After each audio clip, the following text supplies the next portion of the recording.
안녕하세요. 저는 지금 63세입니다.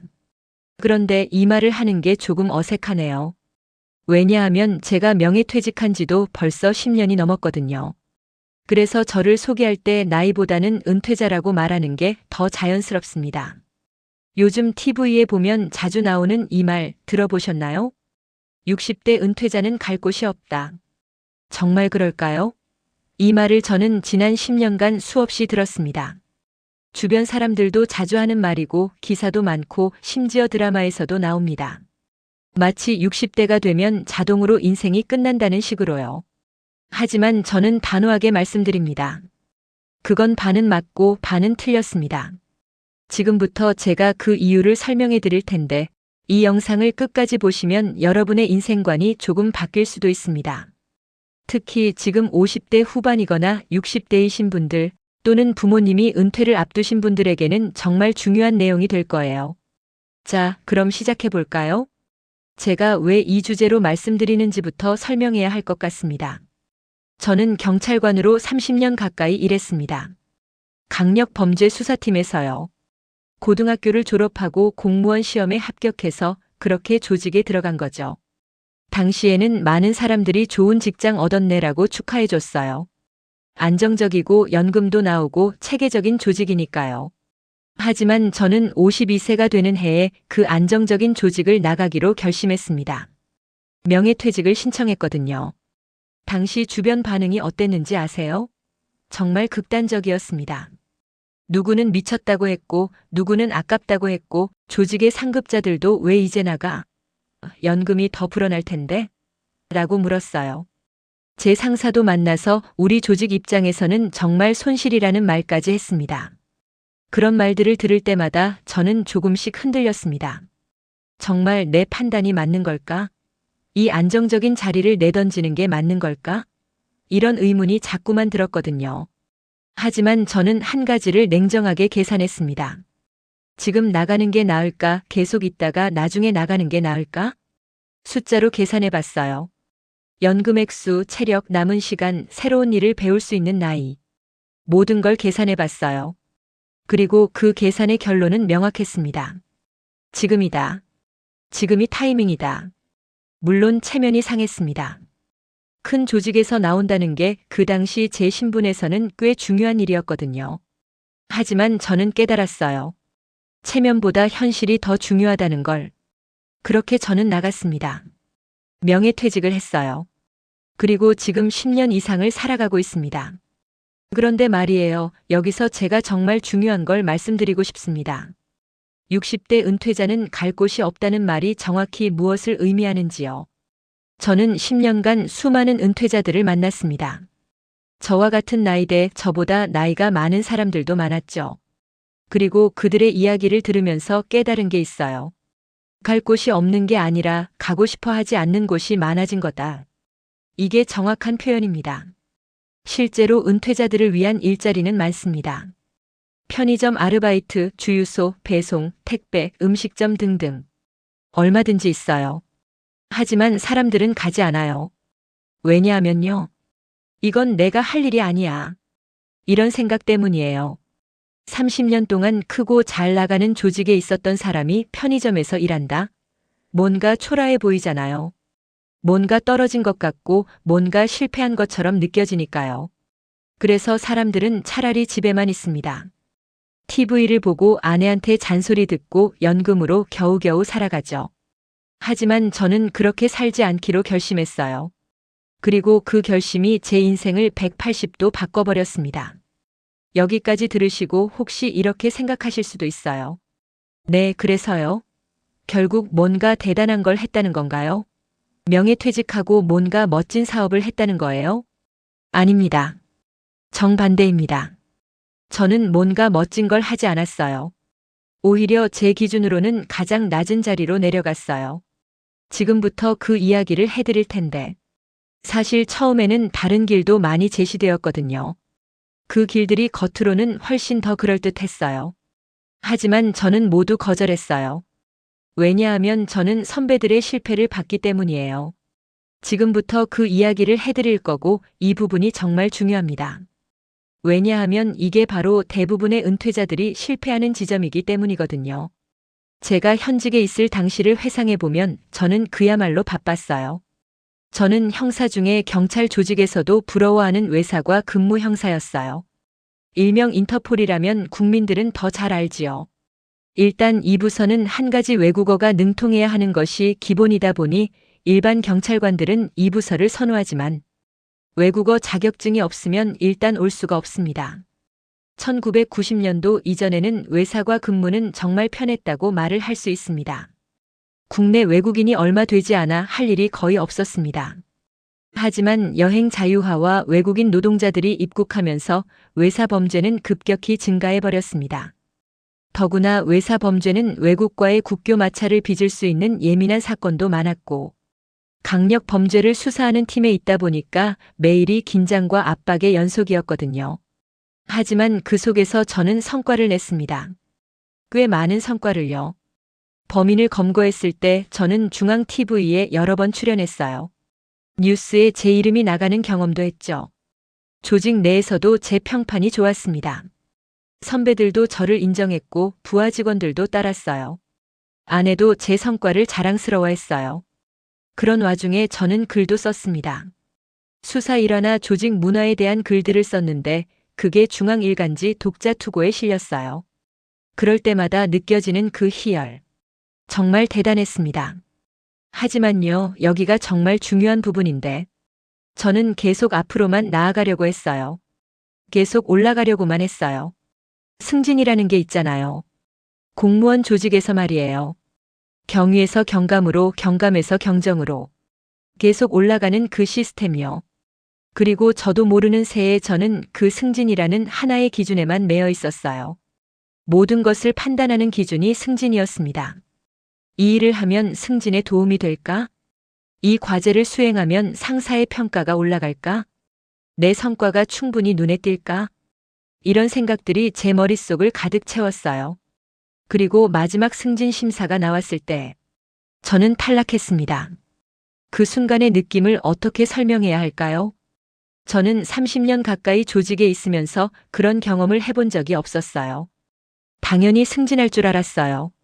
내 성과도 충분했고 나이도 적당했고 상사들도 괜찮은 평가를 했거든요.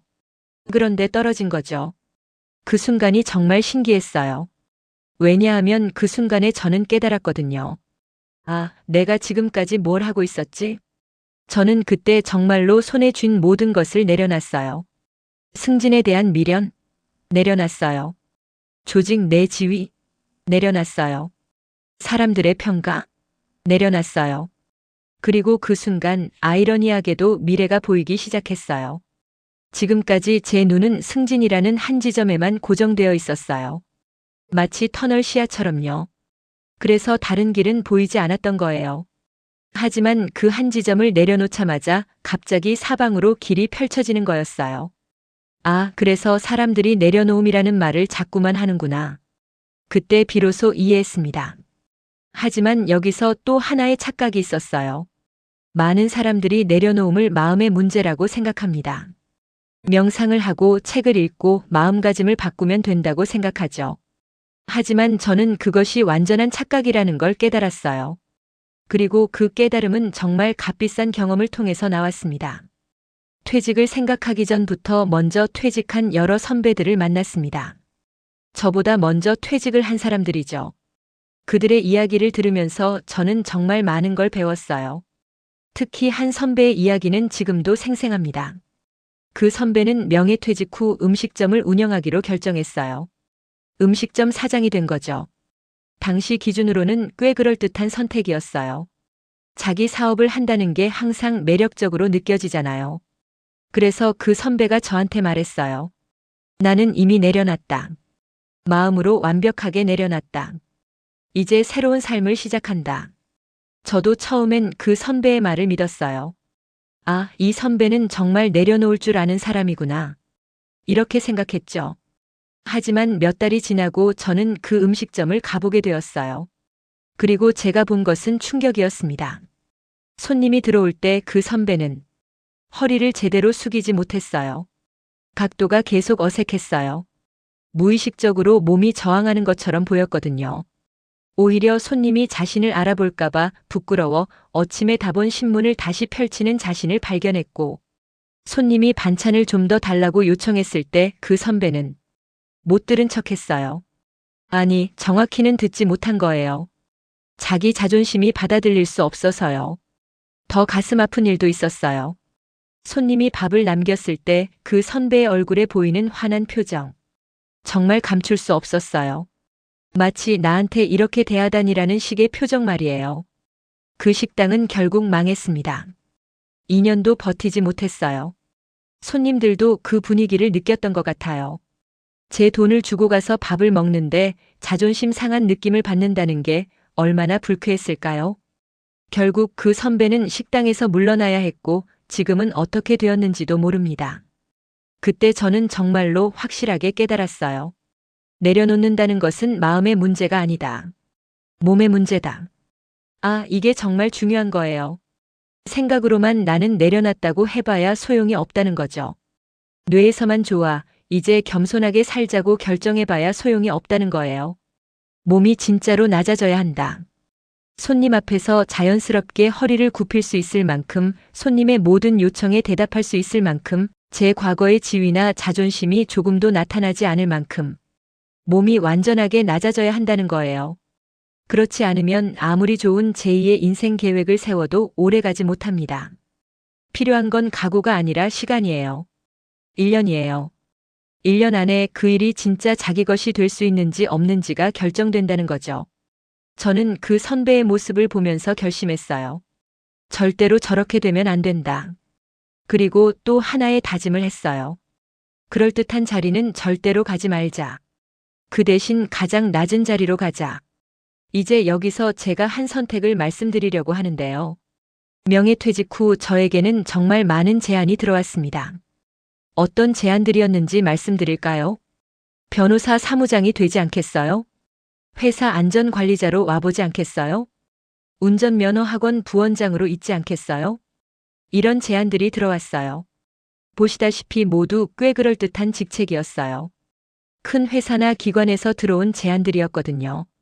외사 계통에서 오래 근무를 했고 외국어 하나는 그런대로 할 줄 알다 보니 국내 굴지의 여행사에서도 좋은 조건으로 제안도 들어와서 정말 가려고 마음을 먹기도 했지요. 당시의 저라면, 당시의 많은 사람들이라면 이런 제안을 거절했을까요? 절대 아니에요. 대부분은 좋아할 거예요. 아, 드디어 좋은 자리 얻었다. 안정적이고 명함도 그럴듯하고 사람들 앞에서 자랑할 수 있겠네. 이렇게 생각했을 거예요. 하지만 저는 거절했습니다. 왜냐하면요. 저는 그 길을 이미 먼저 간 선배들을 봤기 때문이에요. 저는 4명의 선배를 조사했어요. 그들 모두 명예퇴직 후 그런 그럴듯한 자리를 얻었던 사람들이었어요. 변호사 사무장이 된 선배, 회사 안전관리자가 된 선배, 운전면허학원 부원장이 된 선배. 그렇게 총 4명이에요. 그리고 그들의 현재 모습은 정말 씁쓸했어요. 그들이 말한 공통적인 이야기가 뭐였는지 아세요? 이 자리는 내 자리가 아니야. 이 사람들과는 맞지 않아. 결국 이것도 조직 생활이네. 내 단물이 빠지는 것은 딱 3년이더라. 이렇게 말했어요. 그들은 그 자리에서 계속 자기 과거의 지위를 기대했던 거예요. 내가 있는데 내 말을 들어줄 거고 내 경험을 존중해 줄 거고 날 우대해 줄 거야.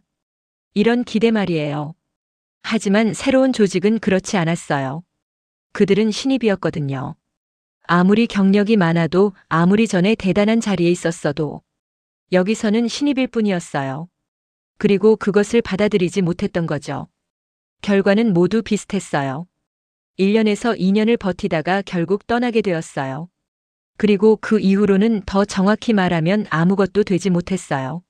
명확한 정체성 없이 그냥 떠다녔어요. 그래서 저는 정확히 깨달았어요. 절대로 그런 자리를 가지면 안 된다. 대신 저는 스스로 기준을 정했어요. 사회적으로 높은 자리나 낮은 자리가 아니라 과거의 나와 비교했을 때 가장 낮은 자리를 가자. 내 자존심이 상하더라도 내가 감당할 수 있고 오래 일을 할 수 있는 자리를 가자. 그렇게 결심했어요. 그래서 저는 제안들을 모두 거절했습니다. 그리고 그 이후로 저는 소형 화물 운송을 제2의 인생으로 선택했어요. 당시 주변 사람들의 반응이 어땠는지 아세요? 뭐라고요? 화물 운송? 경찰이었던 사람이? 경감이면 낮은 계급도 아닌데 정말 화물을 할 수 있을까? 정말로요? 제가 명퇴를 할 당시만 해도 경감이면 시골 경찰서 과장도 할 때였어요. 정말 신기한 표정들을 많이 봤어요. 마치 미쳤나? 라는 표정처럼요. 아내도 처음엔 반대했어요. 왜 하필 그런 일을? 하지만 저는 그 일이 저에게 필요했어요. 여기까지 들으시고 혹시 혼란스러울 수 있어요. 그럼 결국 뭐가 되신 건데요? 경찰에서 나와서 화물을 운반하신다고요?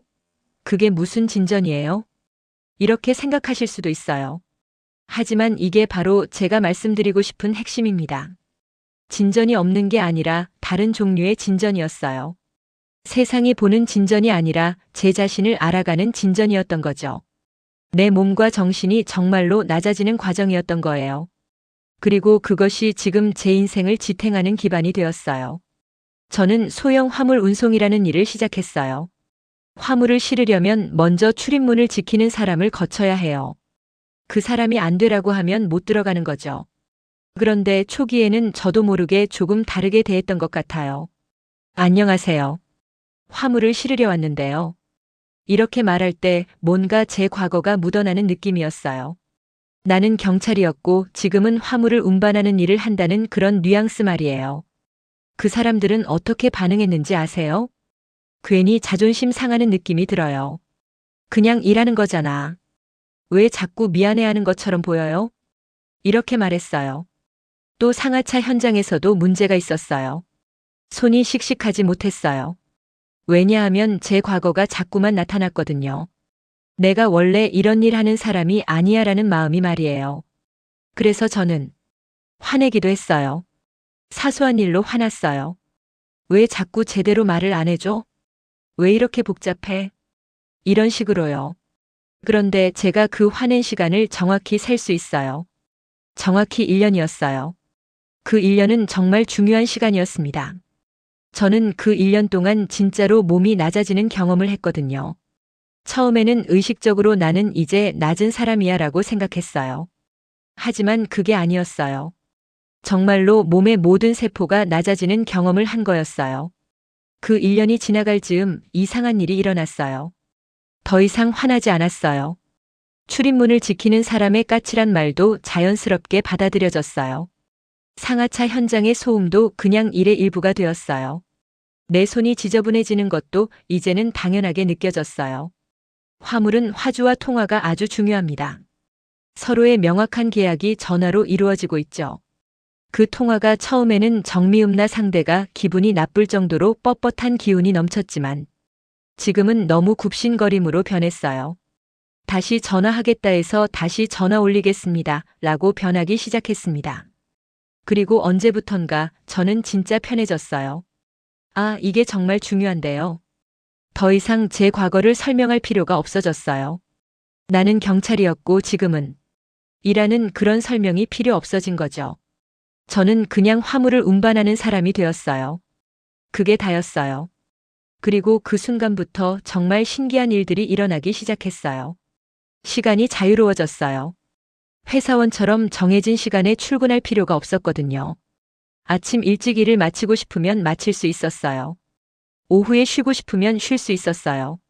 날씨가 안 좋으면 쉬어도 되었어요. 돈도 좋았어요. 내가 움직이는 만큼, 내가 하는 일만큼 돈이 들어왔거든요. 경찰로 있을 때처럼 봉급이 정해져 있는 게 아니라 내가 컨트롤할 수 있는 일이었어요. 무엇보다 정신이 자유로워졌어요. 내 과거에 대한 설명을 할 필요가 없었거든요. 내가 얼마나 중요했는가를 증명할 필요가 없었거든요. 그냥 일을 하고 돈을 받고 다음 날을 준비하는 그런 단순한 사이클이 저를 정말 자유롭게 만들었어요. 지금 화물을 운반한 지도 10년이 넘었어요. 처음엔 정말 예상 밖이라는 말을 많이 들었어요. 제 직업이 뭐냐고 물을 때마다 화물 운반을 한다고 말하면 사람들 반응이 복잡했거든요. 하지만 시간이 지나면서 뭔가 바뀌었어요. 제가 아는 은퇴자들 중 상당수가 같은 길로 들어오기 시작했거든요. 특히 군 출신의 퇴직자들이 많았어요. 그들도 비슷한 깨달음을 얻었던 것 같아요. 그리고 저는 조금씩 이해하게 되었어요. 이 일이 얼마나 완벽한 일인지를. 지금도 저는 퇴직 선배들과 또는 후배들을 자주 만나요. 일종의 친목단체 모임이지요. 그런 자리에서 이런 얘기를 많이 들어요. 연금으로는 살 수 있는데. 그렇지만 내가 쓸 돈은 없어. 아무것도 할 게 없네. 그러다가 어느 순간 이런 말을 꺼내요. 주유원이라도 해보고 싶긴 한데. 택배는 어떨까? 아니면 편의점? 이런 말들을 해요. 마치 이것이 꼭 필요하다는 듯이요. 하지만 정작 움직이지 않습니다. 왜냐하면요. 입으로는 자세를 낮췄다고 생각하지만 몸은 여전히 옛날 간부 자리에 머물러 있기 때문이에요. 지금 당신이 이 영상을 보고 있다면 저는 정직하게 말씀드리고 싶어요. 자격증은 도움이 안 됩니다. 지금 60대 은퇴자들 사이에 유행하는 게 뭔지 아세요? 타이핑 1급 따자. 엑셀 배워야 해. 주택관리사를 해볼까? 이런 거예요. 마치 자격증을 따면 좋은 일자리를 얻을 수 있을 것처럼요. 하지만 60대 현실은 다릅니다. 타이핑 1급은 현실에서 큰 힘이 되지 않습니다.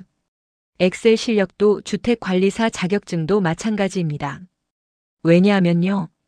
같은 조건이라면 기업은 젊은 사람을 뽑거든요. 이건 공정한가 하는 건 여기서 다룰 문제가 아닙니다.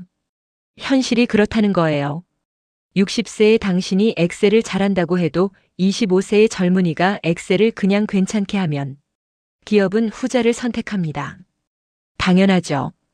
키보드 손가락 속도도 빠르고 새로운 프로그램도 더 빨리 배우고 장기간 일할 가능성도 높으니까요.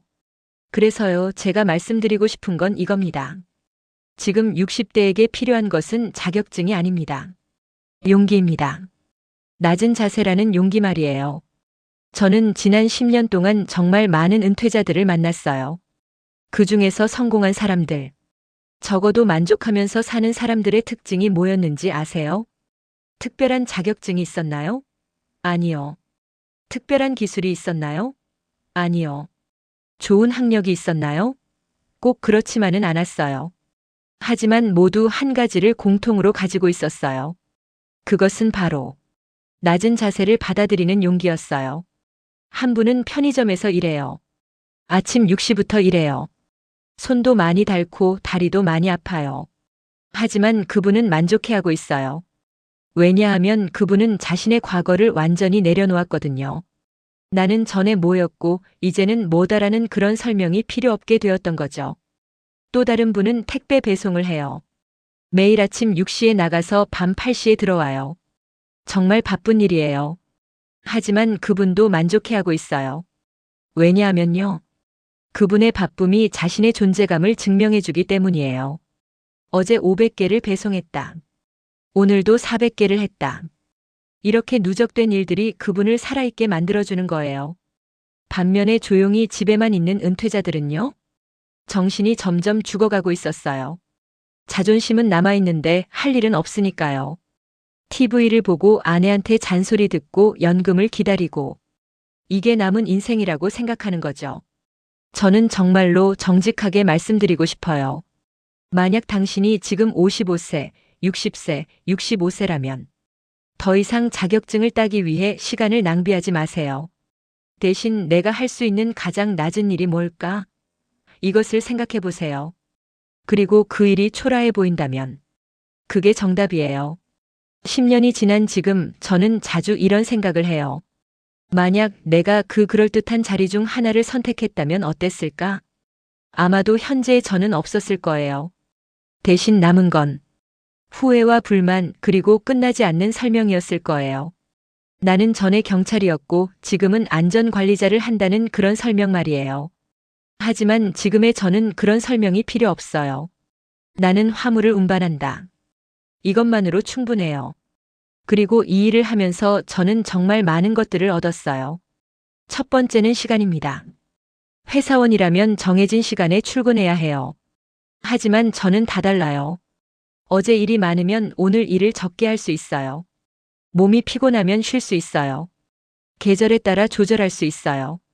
그래서 저는 지난 10년간 계절을 제대로 느끼며 살 수 있었어요.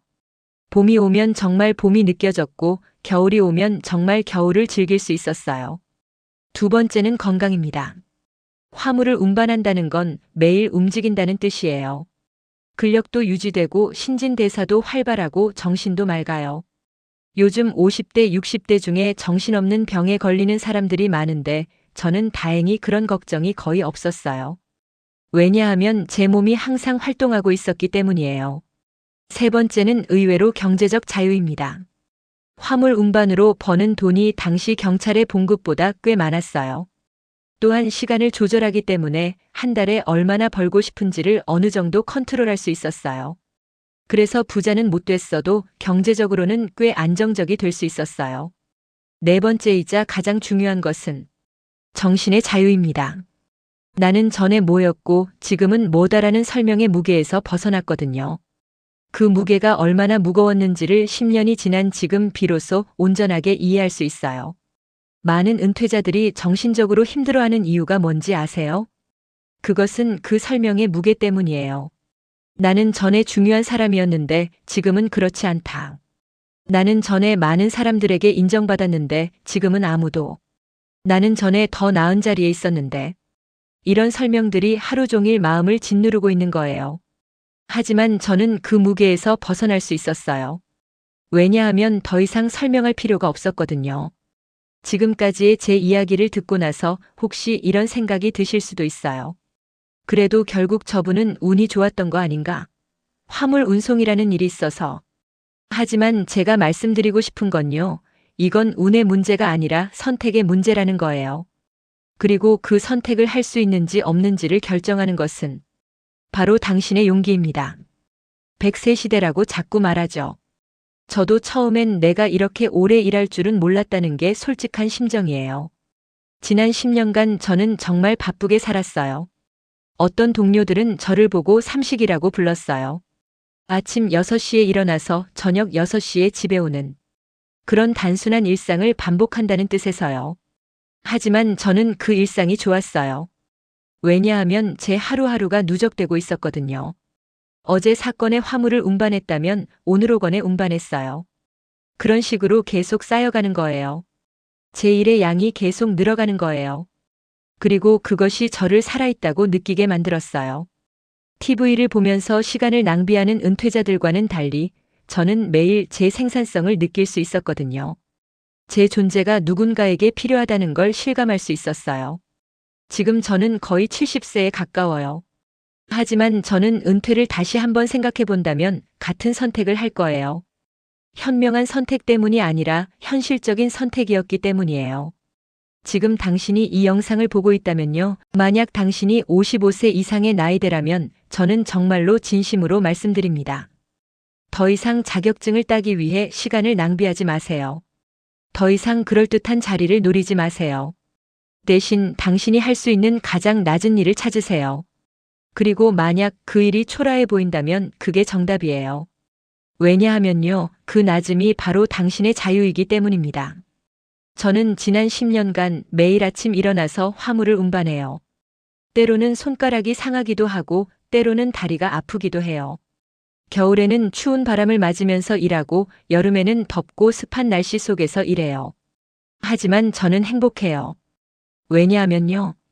저는 제 과거의 무게에서 벗어났거든요. 더 이상 나는 전에 라고 설명할 필요가 없거든요. 저는 그저 화물을 운반하는 사람이에요. 그것으로 충분해요. 그것으로 내 인생이 완성돼요. 그리고 제가 이 영상을 통해 전하고 싶은 메시지는 바로 이거예요.